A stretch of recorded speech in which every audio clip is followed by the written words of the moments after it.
Today, we're going to be talking a bit about SNC Lavalin. Yeah, those shady motherfuckers. And how at the end of the day, they really did get everything they wanted.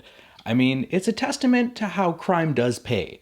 And when you donate enough political dollars in all the right places, SNC got a huge fine and a 3-year probation. So what was this all for? Was it for nothing? I mean, should we get Jerry Butts his job back too? Roll it.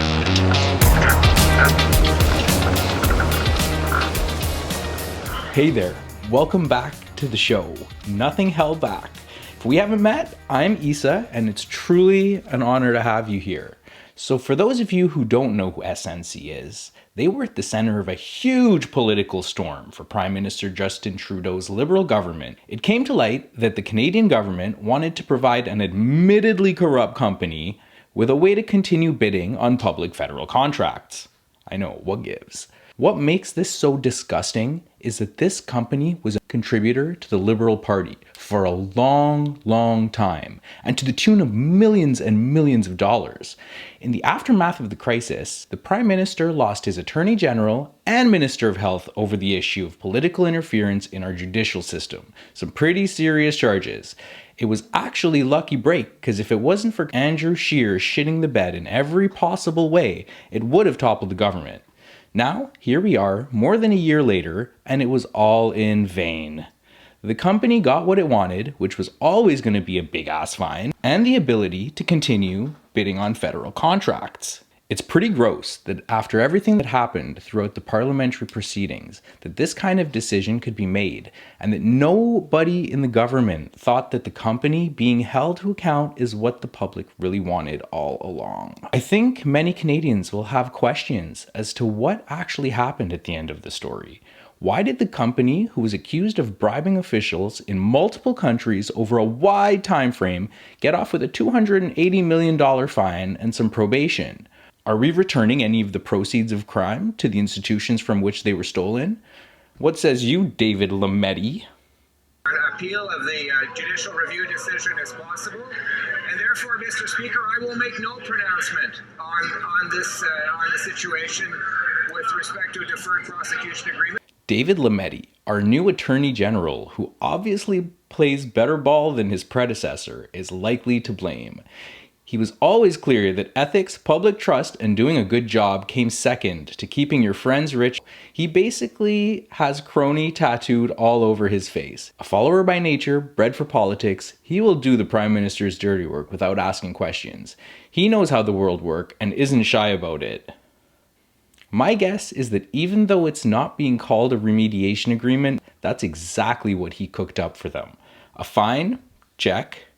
Admission of guilt? Check. The last I looked, that's what a remediation agreement is everywhere else.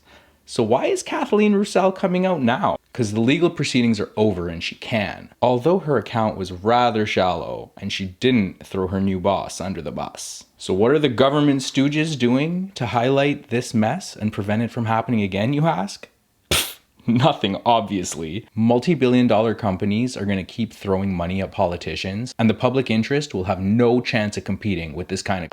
But in all seriousness, the newly elected minority government has opened several inquiries into the whole affair. Inquiries that were staunchly blocked during the majority Liberal rule. But it's an uphill battle. Bloc Québécois are standing firm against asking any questions with regards to the whole case.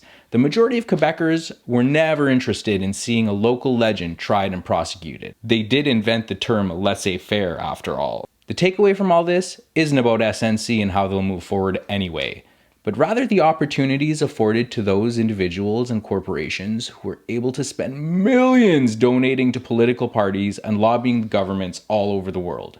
This is not a uniquely Canadian problem. In fact, the Canadians are dealing with it much more harshly than the British or the Americans, who seem perfectly happy to let their companies go all over the world doing whatever they need to do to secure business. No amount of government bribery is too much over there.